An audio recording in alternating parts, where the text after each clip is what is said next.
All right, welcome everyone to the Trans 101 program with author and lecturer Helen Boyd.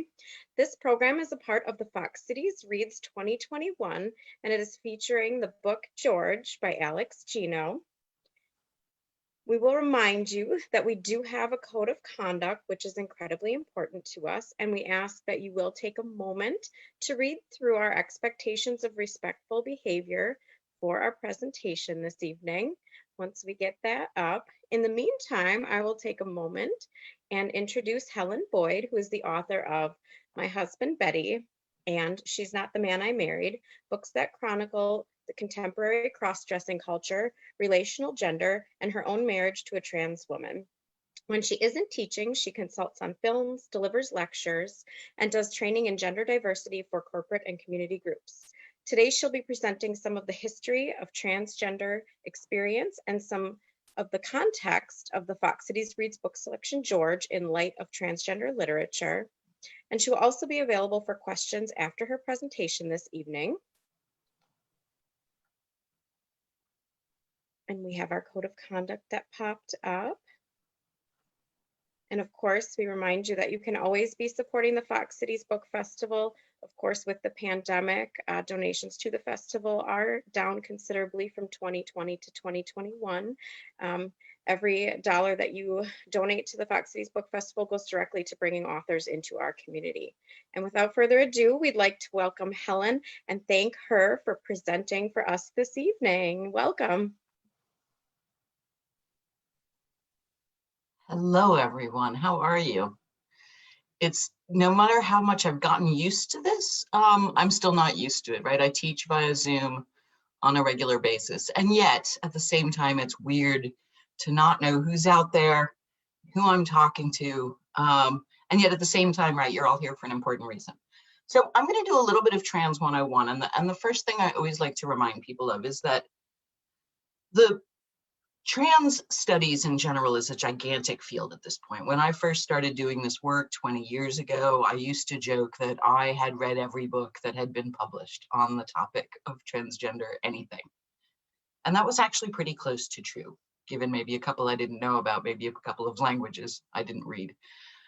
At this point, every month there are more books than I had available to me 20 years ago, so that are published. So new ones, young adult books, fiction, nonfiction, poetry books, collections, anthologies, you name it. And then all the scholarship on top of all of that, all the work that people are doing in terms of official academic criticism, etc., and histories. So to keep in mind, this is the very, very tip of the iceberg. You can walk away from Trans 101, maybe learning some things that you didn't know before, but certainly Trans 101 will give you a little bit of a sense, I think more so like a table of contents of what's out there and what are the things you might want to learn more about over time. I don't think that this prepares you, right, for every situation involving a trans person, but I will talk a little bit about the notion of etiquette and how as a community we work with sort of trans people, or when someone announces that they're trans, whether they're a kid or an adult. But I want to start first with terminology, just to give you a sense. Terminology changes very quickly. I've often said that one of the things I love about my job, I work in gender studies, but in trans studies in particular, time moves fast, right? And so what's an acceptable word 1 year stops being an acceptable word 6 months later. And no one, maybe there are some linguists out there who can explain why that's the case, but often it's because we're working in a community that is, first of all, becoming itself, right? The idea for any of you who are older out there going, I didn't know any trans people 5 years ago, 10 years ago, certainly none 20 years ago. Why there are so many trans people now is precisely because a community has been created. It's been online for quite a long time. There's a high incidence of tech savvy with trans identity. It's a joke, not an actual citation. But the notion that trans people did get to know each other and get to know each other online is absolutely true. And so, as with a lot of other kinds of communities, the internet provided for resource sharing and conversation and community building in a way that was otherwise very difficult. And until that moment, I would say mid 90s to late to early aughts, you really have a community that's sort of isolated from itself and was very difficult to get information about. and where you found things and how you could find things was complicated. So to give you a sense, this has been a very speedy process that we've gotten to sort of this contemporary moment in trans identity. And as a result, there is terminology you will read. Now, the interesting thing about this is that there's terminology that's used in the past that was considered totally acceptable then, that is now longer considered acceptable. So the first big division, say, for instance, would have been between transsexual people and transvestite people. Now, we don't use either of those words anymore at all in contemporary trans world, but one was meant to express the idea of a medical, social, and legal transition, right? Basically what our character Melissa is after in George. And people who maybe put on clothes or had some time in their lives where they got to express a feminine self, but it wasn't sort of permanent and it wasn't full-time. So those basic ideas. And those basic ideas, frankly, are still around. The words we use are different. There's a moment in time when transgender, as it starts to appear in the lexicon, really means someone who isn't maybe interested in a medical transition, but who might be the same as a transsexual woman in every other way. Slowly, over time, the word transgender takes over and takes over everything. It becomes, right, what we refer to as an umbrella term, where it expresses a broad array of identities that basically are kind of about the same thing, right? And what that same thing is probably the trickiest thing that I have to say. So in general, when we're talking about gender, people often assume that we mean gender as in the cultural construction of gender, like femininity, what you're expected to do and be, how you're supposed to dress, how you're supposed to act. I would say even what kinds of jobs you might be expected to be in. Is all based on gender, right? So that's the initial idea. Transgender is meant to be someone who's been told, because of perhaps what they looked like at birth, that they have these expectations coming down the road. You're going to act in these ways, you're going to do these things, you're going to play with these toys, you're going to marry that person, you're going to be attracted to only this kind of person, etc., etc. And you'll notice right away it gets confusing, because a lot of these gender roles are also about sexuality, and a lot of the gender roles are also determined on sex. So that's the first piece of confusion. Everyone ends up with a gender, and they end up with a gender assigned at birth precisely because of what their genitals look like at birth. The first moment of gendering, right, is the one that's famous. The it's a boy or it's a girl, or lately in these gender reveal parties that people have to sort of indicate basically what the shape of a child's genitals is. Now, I find it a bizarre thing that this is what we do and how we decide what someone is going to be like for the rest of their lives. But it has been history and tradition. And that's how most of us, right, begin the world. We are born, someone who is involved in our birth declares, or the doctor or the midwife present declares that we are a boy or a girl, and then a whole bunch of stuff follows suit. So the reason I say all that is because in the beginning of these, the term transgender was meant to just describe someone who maybe didn't want to change that body, but did want to change their role in the world, right? They wanted, it was originally coined by someone named Virginia Prince, who actually used the term transgenderist to describe the fact that she wanted to change her gender, but had very little interest in changing her body. She did change her body, but she was a complicated cat anyway. So the notion of like that first, that's the first round, but then transgender does become this umbrella term for all sorts of other identities underneath it. And one of the things I find, especially when people are new to trans, is not understanding some basic terminology. So this notion, say, even for instance, of who a transgender woman is, right? A transgender woman is a person who was assigned male at birth, who is a woman, and who lives in the world with some kind of presentation that expresses, right, that femininity or womanness. Those are not the same thing, mind you. I always like to complicate things. So the terminology now has really been shortened to trans, and almost everybody uses trans. First of all, because it's the kind of terminology, it's a lot easier to say. And believe me, as someone who talks about transgender issues, saying transgender over and over and over and over again starts to get your tongue tied up. So trans, simpler.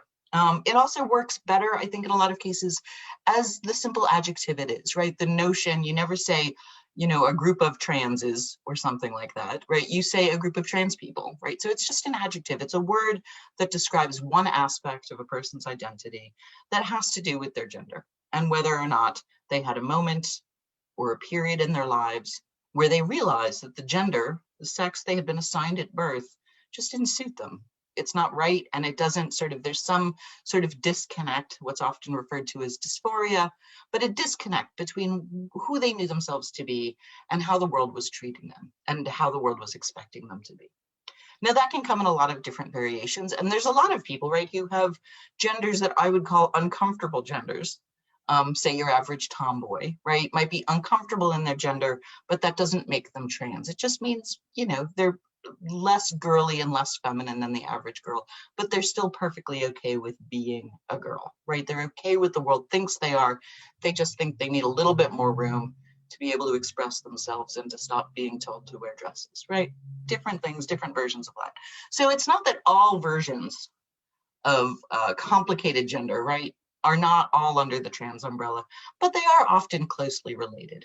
Early on in my wife's exploration of her own gender, I realized that one of the reasons I kind of got what she was talking about and what she was going through is precisely because I was one of those tomboys. And I didn't always feel like I was a woman or a girl in the same way other girls and women were. And in fact, when my wife started expressing her feelings about her own gender, I was often surprised to hear what she identified as the things that were supposed to convince me that she was a woman.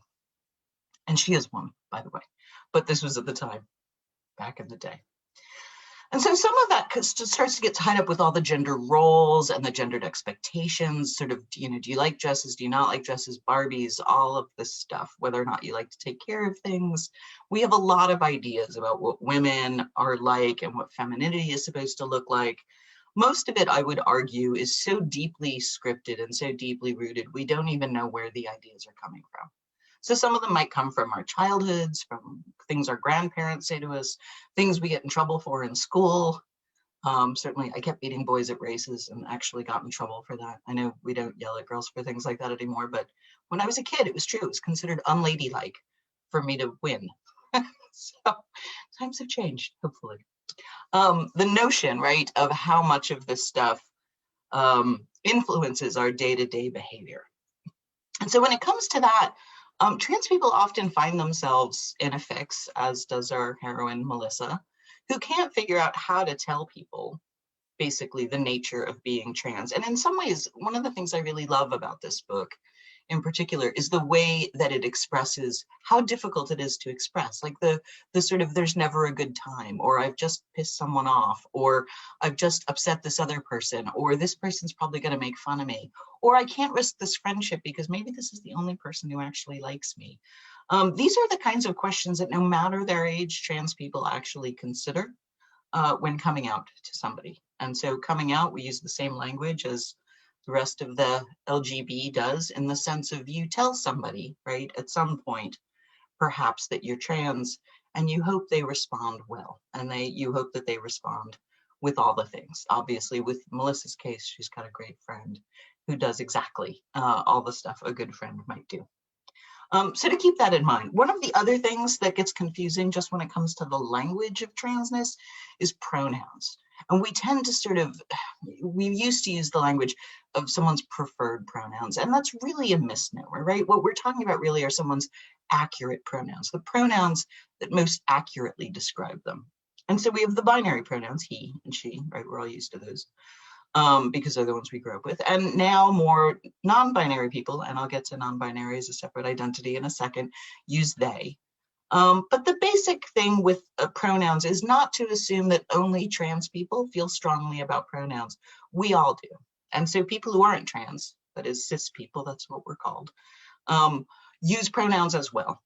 Right? We insist on certain pronouns. And in fact, as most of you know, even if you go meet somebody's dog and you misgender them, people get very upset. Misgendering is something that we all react to.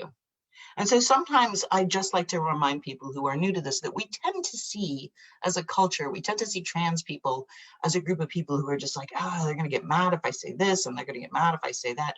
The reality is everybody does. When someone doesn't use the right pronoun with you, you are more than likely to go, hey, why are you calling me he? I'm a she. Hi. What do I need to do? Put a bow on my head, right? This kind of thing. You'll see that sometimes with babies, right? If people can't loud and clear indicate their child is one gender or another, they will start to if people consistently misgender them. And that's another term I'll just throw in there. To misgender someone is absolutely an insult, right? If you do it intentionally, it might be called transphobic. But the idea, right, is that everybody wants to be seen as the gender they are. Now, the complications coming with trans people, specifically, say, thinking about this book, about this girl, Melissa, is that she goes through most of the book, right, with the rest of the world convinced that she's a boy.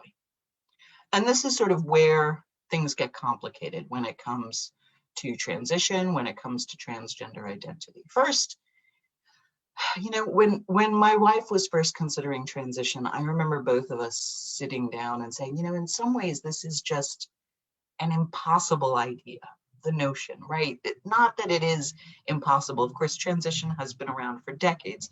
People have been doing this for forever, and I'll get a little into that history in a minute too. But the reality is, as two people living in the world, we just thought, where do we start? How do we do this? Do you change your name first? Do you go on the meds first? Like, what are the things that you can do? And how do you start telling people this?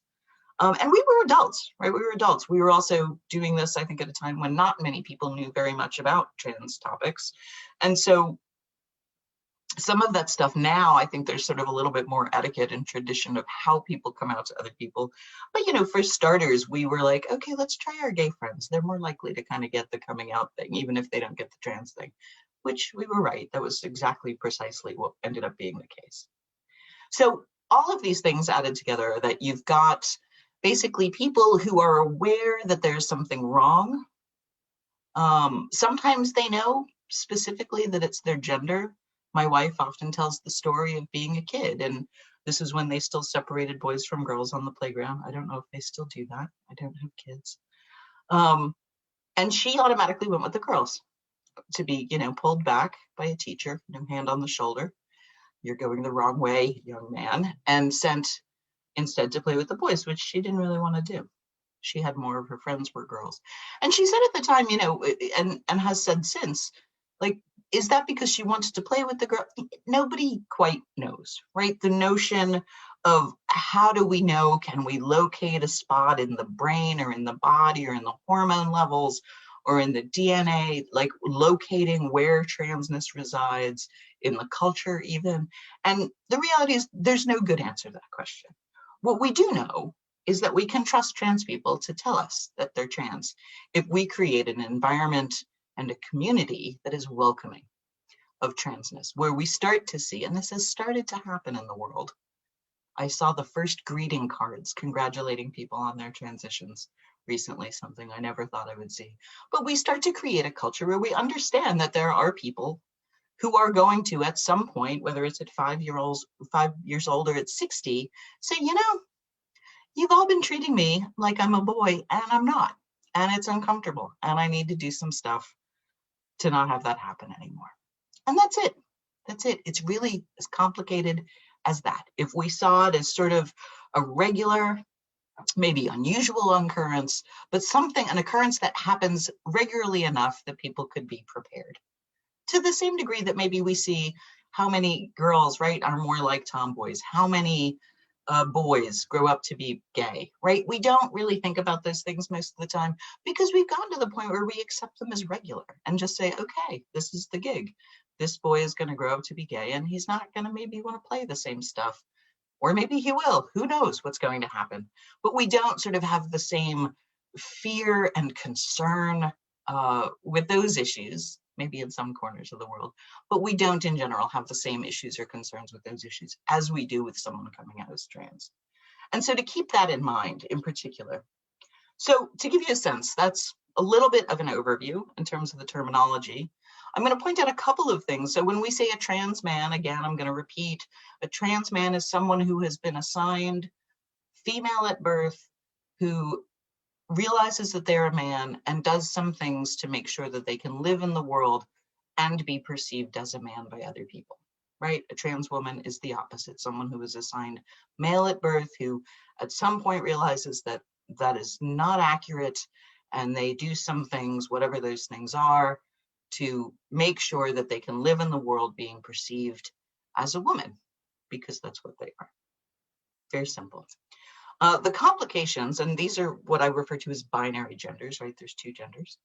Most of us are in one of them. But now we've gotten to the point where we recognize that there are a lot more genders. And in fact, this isn't new. This is not a new idea at all. What's interesting is that for those of us who've grown up, especially in the Christian Western world, specifically Judeo-Christian Western world, the notion of only two genders is actually unusual. In most countries, in most places, there has always been some acknowledgement, right, of other genders, of girls who really want to live men's lives, perhaps. They are assigned one thing at birth.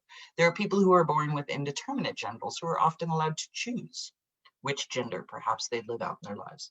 But there are names basically in all sorts of cultures, whether it's the Muche in Mexico, the Hejadas in India, the Fafafine, like there's words in almost every other language, practically besides English, for people who express other genders other than the two binary genders.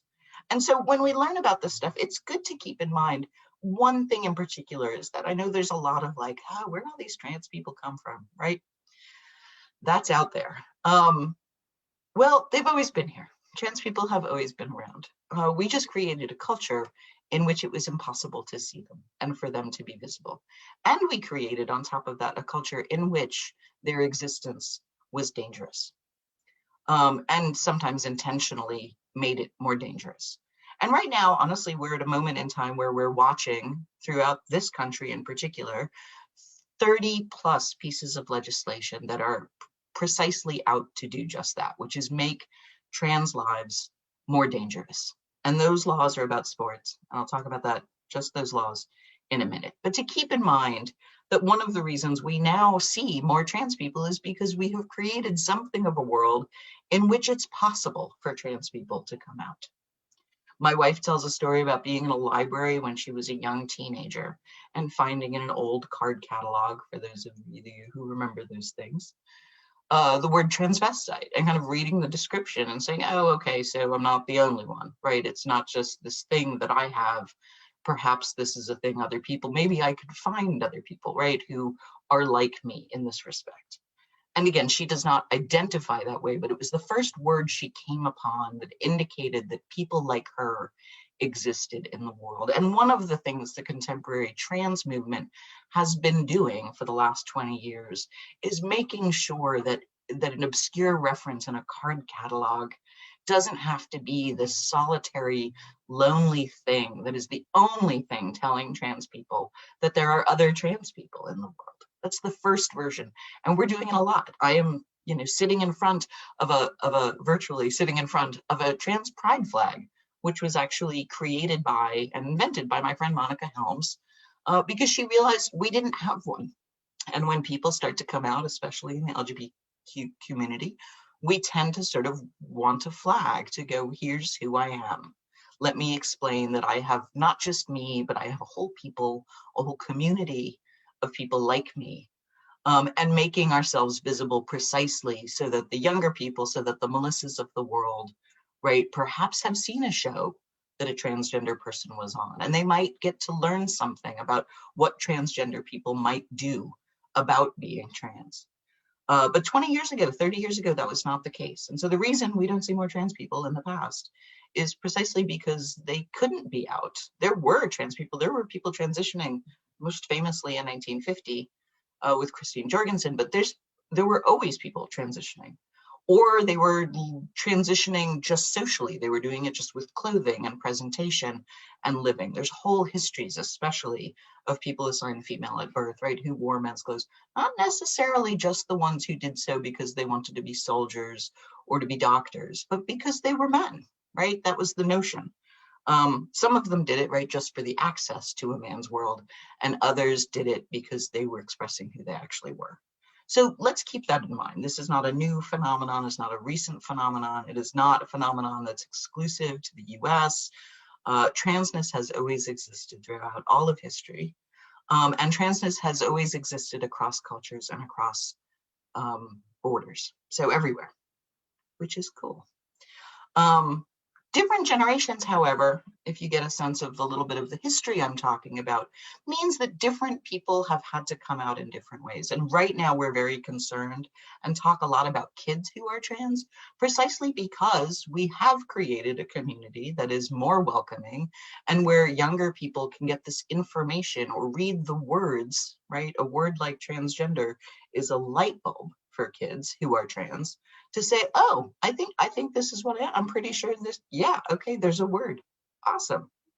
But we get to a point, we've created that, but the reality is at different times, people have had different kinds of restrictions from accessing both the vocabulary that described their internal experience, and as well that they had a hard time sort of convincing other people because there weren't other cases in terms of disability.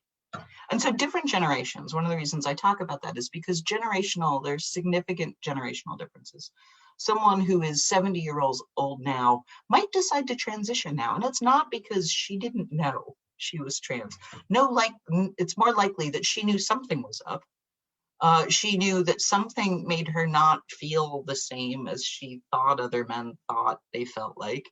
But she might at some point just say, oh, now there's this word, and this word finally describes me. So she might just come across it. And she might have come across it when she was 40 or 50 and said, oh, maybe I'm too old to do this. And waited and waited and waited until at 70, she just, what am I doing? I should just do it, right? I'm retired now. I don't have to worry about getting fired from my job, so I'm going to retire. So that's like one version. And one of the things I love in the back of this book, George Alex Gino talks about the fact that Melissa's story is one story. And I really used to start everything I did about trans saying, once you know one trans story, you know one trans story. It is not consistent across all trans stories. People's circumstances, their lives, their economics, their race, their ability, all of these things come into play as to how people figure out that they're trans and relate to transness and relate to the identity and find community and resources and access, etc. I hope that all makes sense. I'm used to people being able to nod when I ask if that does that make sense, but I can't see any of you. So to give a different sense, right? There are different generations of different people who have done this in different ways. And in fact, to add to this, the medical and legal barriers to being able to transition were also significantly different. So for instance, a story from our lives is that if my wife and I had been married many, many years before we were, say, some alternate timeline, we met much earlier, it would have been recommended when she transitioned that we get divorced.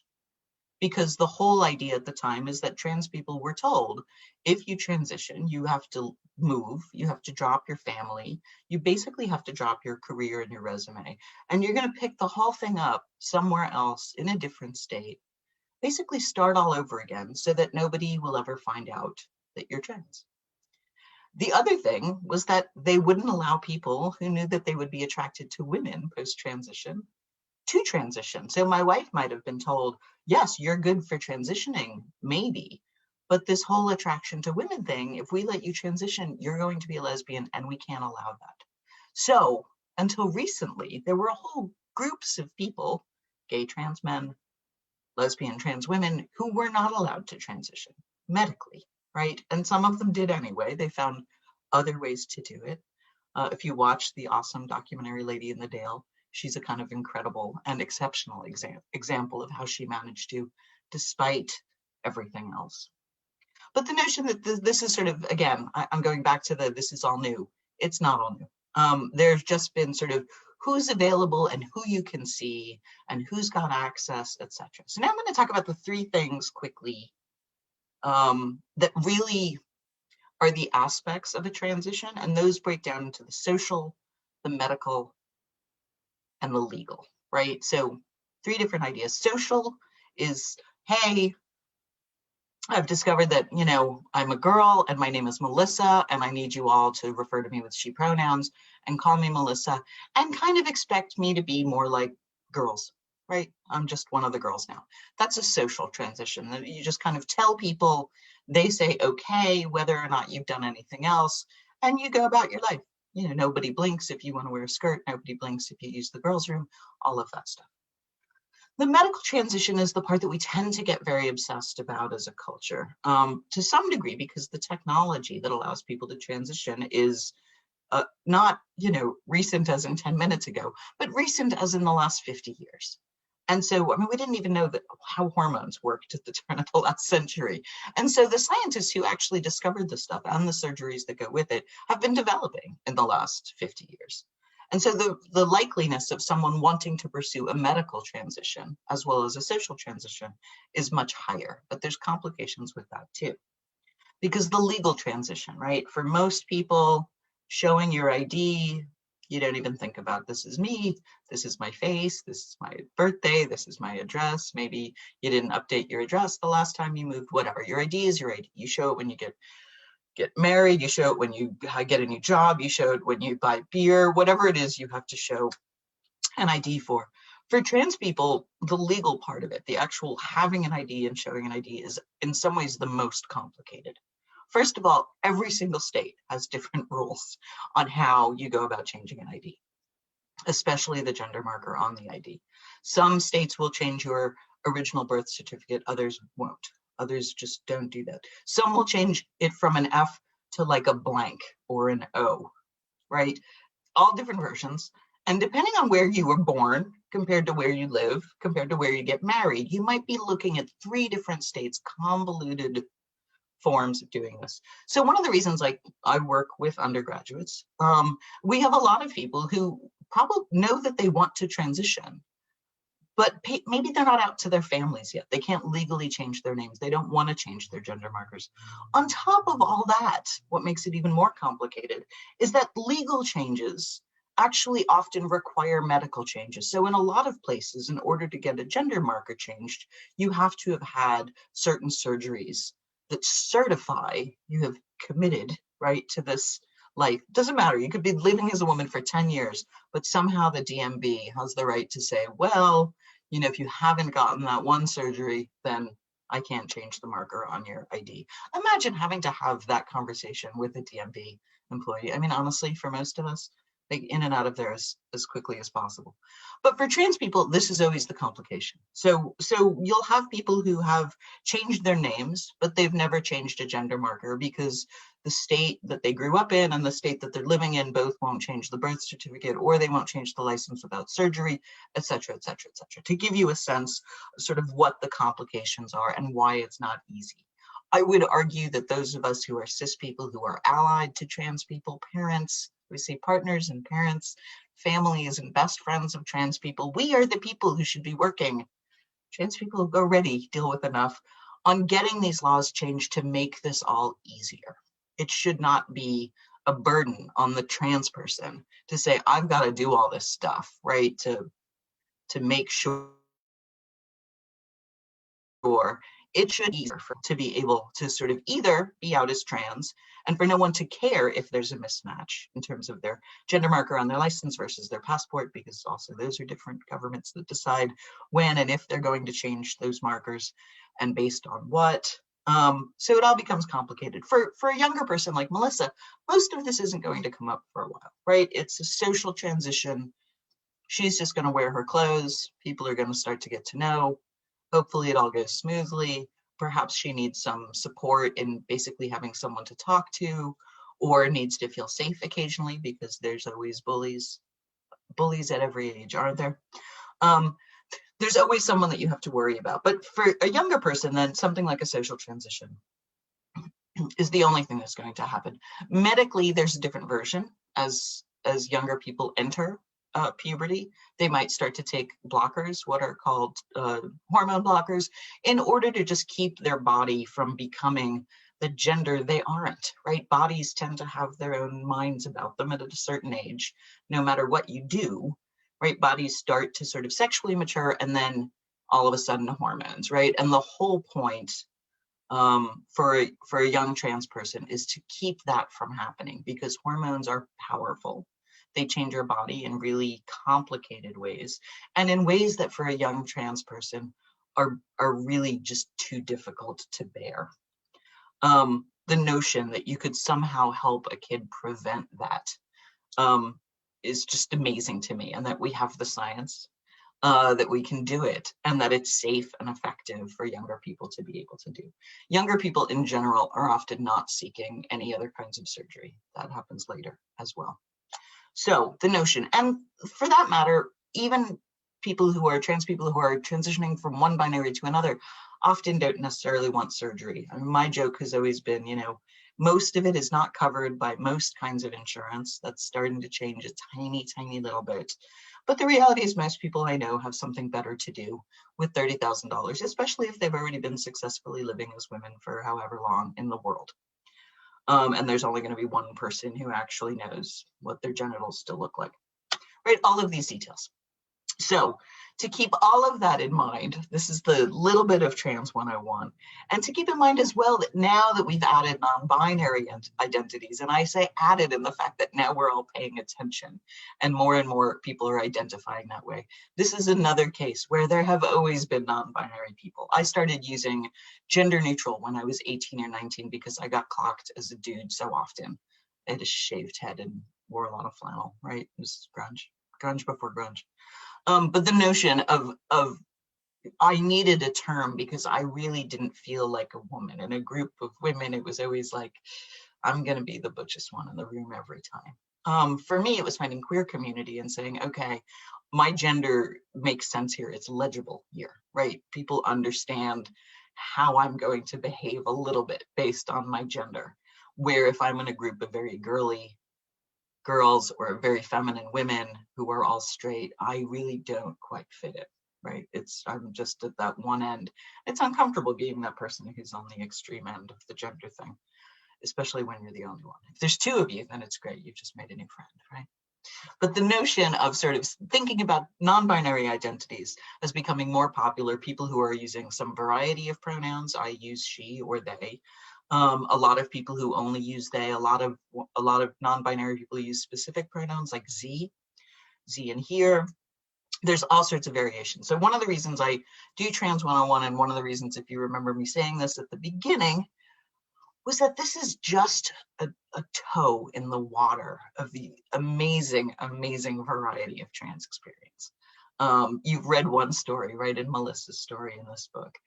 You've heard a little bit about my wife's story. You've heard a little bit about my story. Now, I identify as non-binary, but not as trans. Some non-binary people also identify as trans.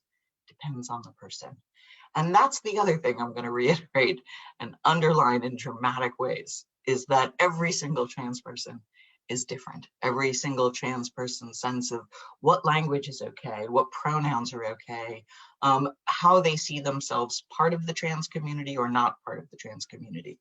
My friend Jameson Green always makes the joke that there were always a certain number of trans men who would come to the organization that he ran looking for resources on how to transition. And the minute they got all their stuff done, they were gone. They were gone home to mow the lawn, right? That was their only, they wanted to transition and live as men and really didn't want anything to do with being trans.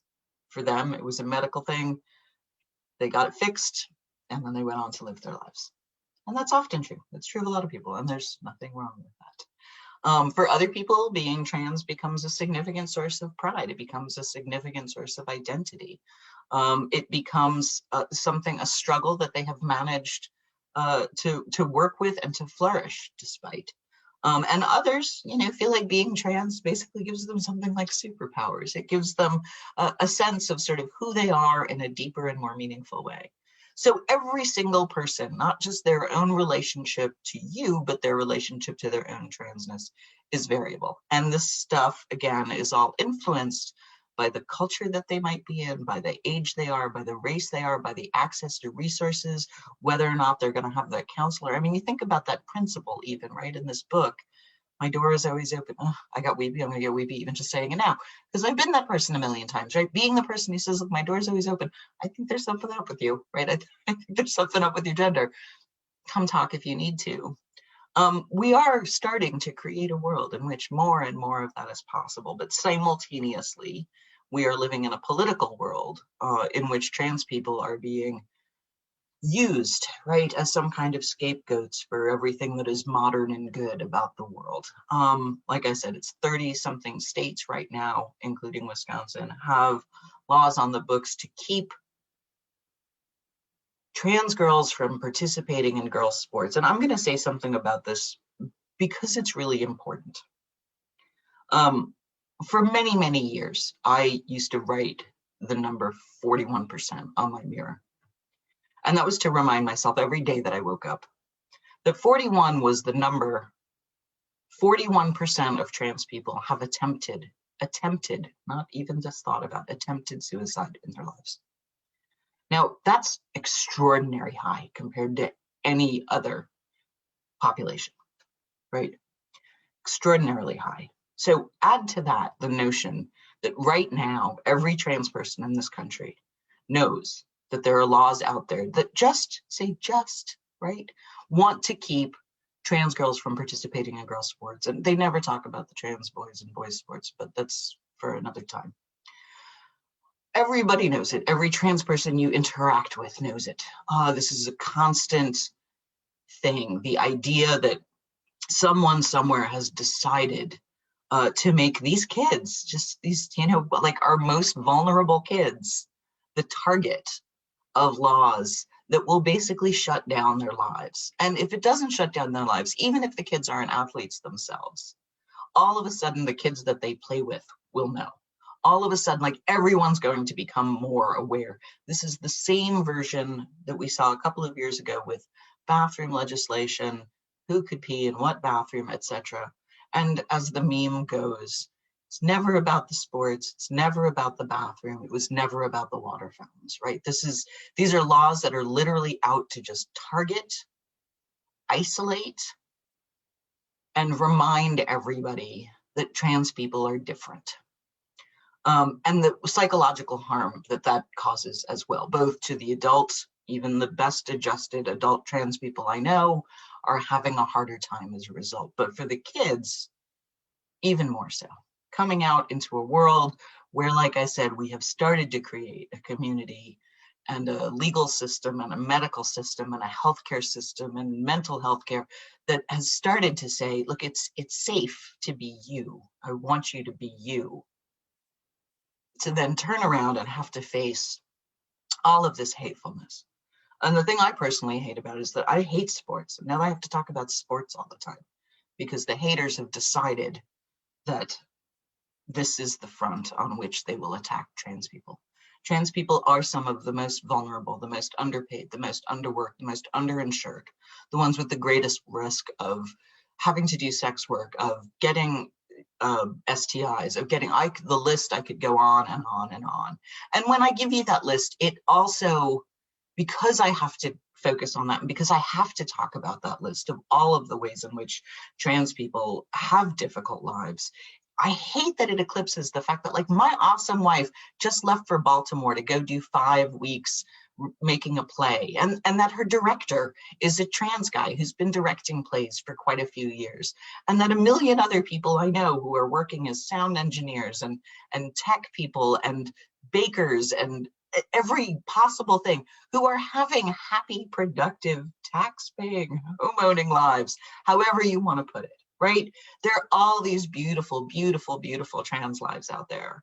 And we've got a Trans Day of Visibility coming up on the 31st. So I hope it's some ways that you can participate in that in whatever way that you can, educate somebody you know, talk back to somebody on Facebook, however you want to do it. But to keep in mind that there are the very real problems that trans people are facing that we really need to fix. We need to defeat this whole round of legislation that's going on in terms of the sports stuff. But we also need to celebrate the awesomeness of trans lives. I mean, I would argue I probably know more trans people than the average person, probably than most people, probably than most trans people, right? Because I've been doing this work for 20 years. And they're some of the most extraordinary and some of the most boring and some of the most talented and are often so misunderstood and have to carry around every time there are these rounds of legislation, just that feeling that, you know, no matter what we do, no matter how accomplished we are, no matter how awesome, no matter how beautiful and talented Laverne Cox is, no matter all of the things, somewhere out there, there's still a whole group of people who hate us. And I want you to remember that, certainly as you read this book and as you learn more about transness, that reaching out to the local the person that you know, your trans friend, and saying, hey, I just read all this stuff about these laws that people are trying to pass, and I'm so sorry. Is there anything I can do? Is there some way that I can help? Or do that research yourself, right? Find out. There's plenty and plenty of groups who have information about what we can do to support trans people in our midst. But at the very least, right? It's get the etiquette right, get the person's pronouns right, get really good at apologizing. I've had people transition, I think, 3 different times in my life. I mean, transition and then transition to something else and then transition. It gets complicated. Different genders. Keep up with the pronouns. And if you get it wrong, apologize. You learn to apologize for getting it wrong and assume that you don't know everything. Again, I've been doing this work for 20 years, and there are still aspects of trans identity that are somewhat new or less known to me.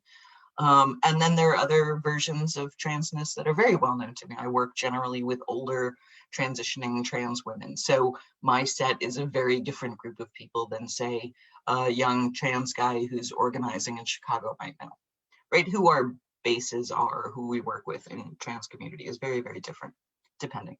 So I think I am done, and I'm going to stop talking on the hopes that you all have some questions. And thank you, Helen, so much for everything you've shared with us. We definitely appreciate having you here. For those attending, we do have our Q&A box open, so feel free to send us any questions that you have for Helen. And we do have one specifically that I'm seeing, Helen. How did the selection of George impact you? Meg wants to know. Me personally? Yes. I never read young adult fiction, so I don't have kids, and I generally don't read this stuff at all. What I thought was interesting to find out, first of all the 8 million awards it's won, which is totally great. We really literally we used to have to split one. Like this big LGBTQ awards, and there was like one for trans books, nonfiction, fiction, poetry. We all got thrown into one category, which is funny. That's not true anymore. So this book in particular has been fantastic. It's also just a nicely written story. And I think it provides enough of the difficulty of being able to express as a very young trans person. And it's also heartwarming in that some things go right, even though they don't the whole time. But I really appreciated, I would never pick up a YA novel. It's been I don't even think the concept of a YA novel existed when I was a YA. So that there's this giant sort of market. I'm fascinated by, I'm going to look for more interviews, and we'll tune in certainly when Alex Gino is here just to figure out why the name. It's an interesting choice for the name of the book, considering our heroine is named Melissa. So thank you. On Facebook, we have Kathy, Katie, Anna, and Molly. They all have said thank you for your talk. And then we also have a comment from Kathy. My trans spouse is working tonight, but they will love watching this later. So just some love that's being sent via Facebook. Yay. Thank you for everyone who's sending on there too. Then we have a question from Stacy. She says, I'm seeing A&I is part of LGBTQ. What do the A and I stand for? So the I stands for intersex, and those are the people I mentioned in passing a while back, of people who are born with non-determinate genitalia, right? We all know that genitals all come from the same, effectively, cells, and they just formulate themselves separately as a result of androgens, all sorts of things that go on during the maturation process in the womb. So for some infants that are born with some mix, and occasionally, normally in the US, actually surgeries are done to correct those genitals in most places where immediate surgery is not possible on infants, and that's frankly most of the rest of the world and through most of history. As long as the kid was otherwise healthy, we go about. And they're very different and complicated views. Again, some intersex people really believe those early surgeries happen, most do not. But a lot of people now are given the education that if you do have a child who's got intersex genitals, that normally, they'll figure out what gender they prefer in a couple of years, and give them one for now, like a starter pack, and they'll work out if that's the one that works for them, or if they change it later. But that there's as long as there's nothing medically wrong, and usually there isn't, you know, as long as they can pee okay, all that stuff, then it's, they can just have the genitals they have and decide if they want to do something about it later. So that's the I for intersex. A is used to be for androgynous, but it seems to be much more for ace or asexual now. Getting used again, these things change really quickly, but ace or asexual is an orientation in which sexuality is not important. And again, this is another category like transness that has a tremendous amount of diversity. So that might be someone for whom an emotional connection is necessary before sexuality happens. It might be someone who really doesn't have any interest in sex whatsoever. It might be someone who's got some combination, sort of demisexual people, right, tend to need a strong emotional affection for someone before being interested in sexuality. So it covers a lot. And I know it's occasionally contested. I don't think there's any reason for it to be, because arguably the LGBTQ is all about the fact that we're all people, right, who have been targeted or misunderstood based on our genders or our sexual orientations. And ace is certainly a misunderstood orientation. That's those 2 letters. Thank you. Then we did get some more comments. Keith says, thank you. Nicole, she says, thank you, Helen. This is my first time getting to see you present, and I found it incredibly interesting. You are an engaging presenter, and I can see why your students like you so much. Oh. And then on our end on Zoom, we have Sherry. She said, thank you for this great presentation. And then we have Jill. She says, thanks, Helen, for the background information in your Trans 101 talk. Question: how can someone ask a trans person about their decision to transition without prying or being mistaken as prejudging them? You don't. So simple answer. Asking about someone's transition is basically like asking someone for personal, intimate medical information. So in your universe, if it's, you know, someone came up to me and said, so why'd you, you know, get your breast reduced or something personal like that. If you're not on that level of conversation with somebody, then it's none of your business why someone transitioned. If you're really dying of curiosity, then there are more casual ways you can say, hey, I know this other person who transitioned and they were talking about this is the reason why, and then leave it open, right? Let them maybe respond. And if they don't want to talk about their own transition, don't force them to, right? They might go, that's nice, you have another trans friend. I'm not going to tell you why. And then, of course, there are amazing trans people who you ask them like anything, and they will talk to you for days about every detail, every cc of estrogen they've taken, more details than you even want. So it really depends on the trans person and finding out. You know, some people are more forthcoming about everything, and other people like to keep things more personal and more private.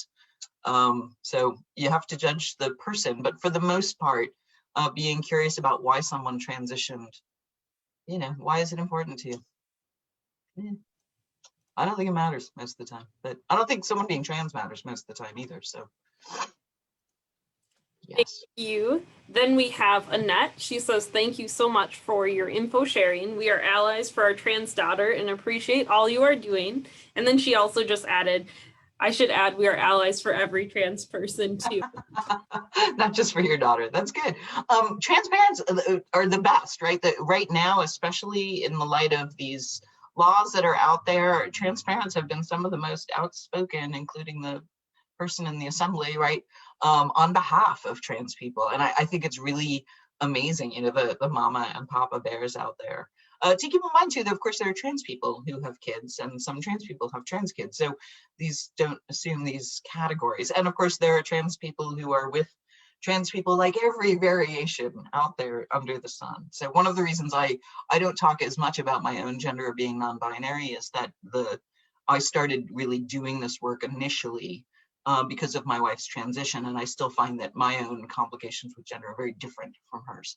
Hers is basically resolved with transition, but then she's got, you know, the laws. Mine is never ending. So we've got different versions of how we relate to gender. Thank you. And then obviously we are surrounded by book lovers here. What are your thoughts on the publishing industry in terms of diversity and inclusion? I wish the publishing community would stop thinking, oh, we have a trans book.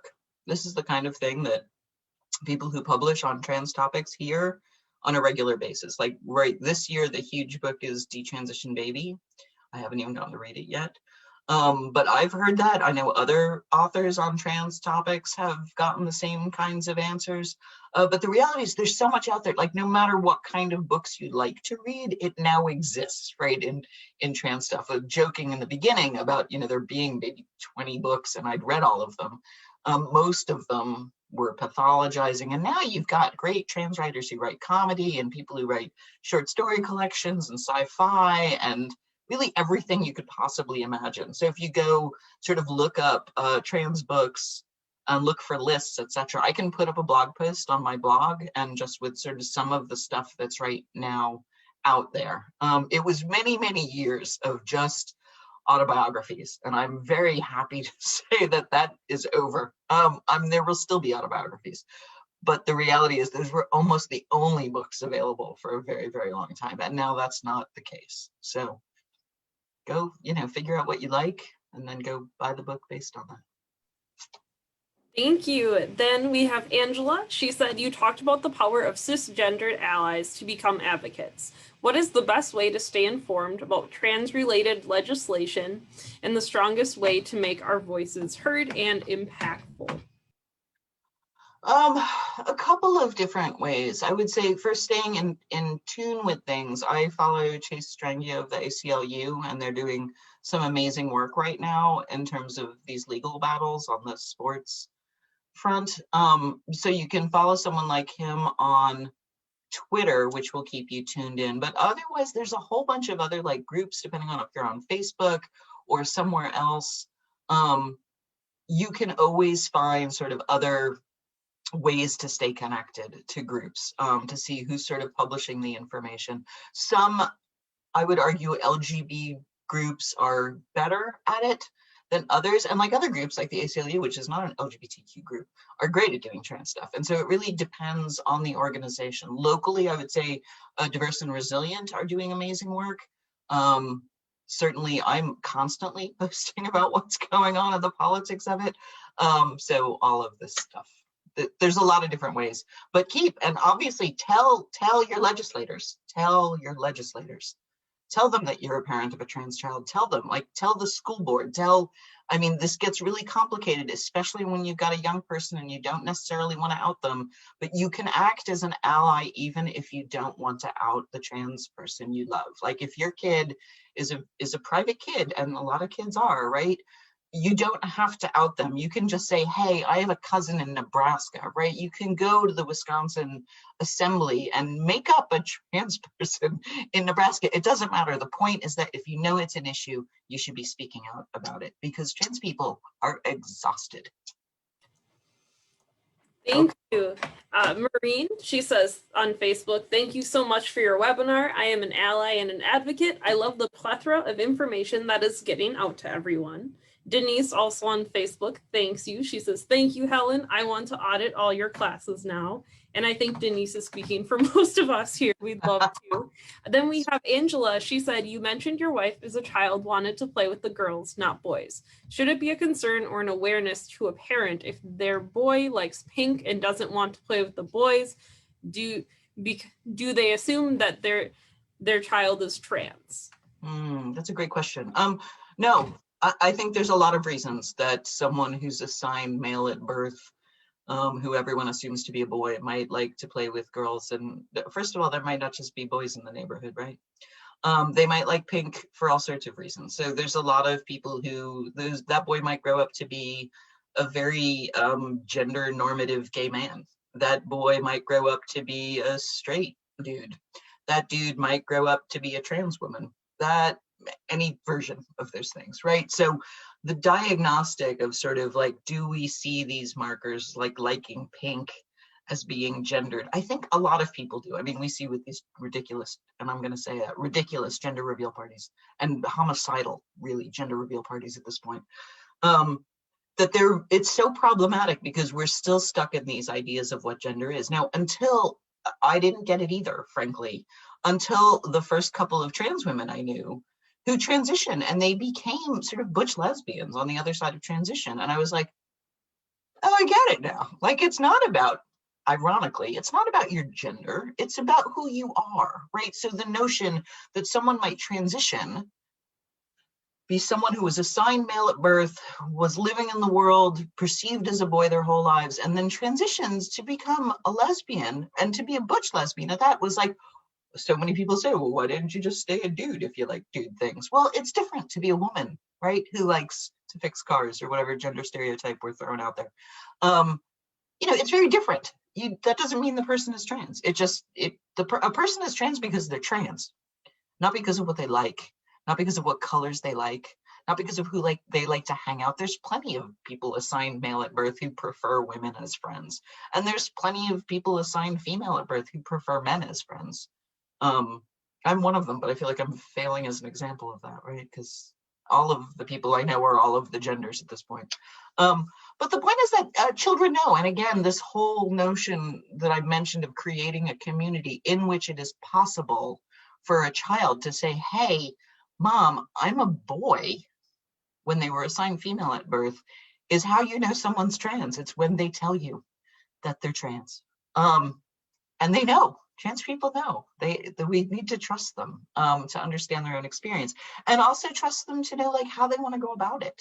Again, the difference between a private and shy trans person and an outgoing person. I mean, for years when my wife had mismatched IDs and she'd have to go through airplane security checks, she would just walk up with a big smile and be like, I look a little different since I got this card, and they'd always laugh and they'd be like, hey, you look great. And it was this totally friendly thing. And, if that had been my ID, I would have been screaming. I would have been mad. I would have been stuttering. I would have been so upset because I'm not good at that sort of, I'm not charming in those ways. My wife is, right? And yet at the same time, I would say, I like doing the activism, especially because I do think more of us who are cis should be doing it, frankly, because trans people already have a million things that chip away at their energy and their sanity on the daily, right? And whether that's fears of being hurt, whether that's just bullshit side eye in the supermarket, whatever version of that, people inappropriately hitting on them, all of the things. Have to deal with that. So I think it's important for those of us who are with trans people to speak out a little bit more, or who are parents, etc. Precisely because I think it takes that much more energy for most trans people to just, get through their day. Thank you. And then on Facebook, Kathy, she says, thank you for the diverse and resilient shout out. And then just mentions that their warm line is 414-856-LGBT for anyone experiencing harm.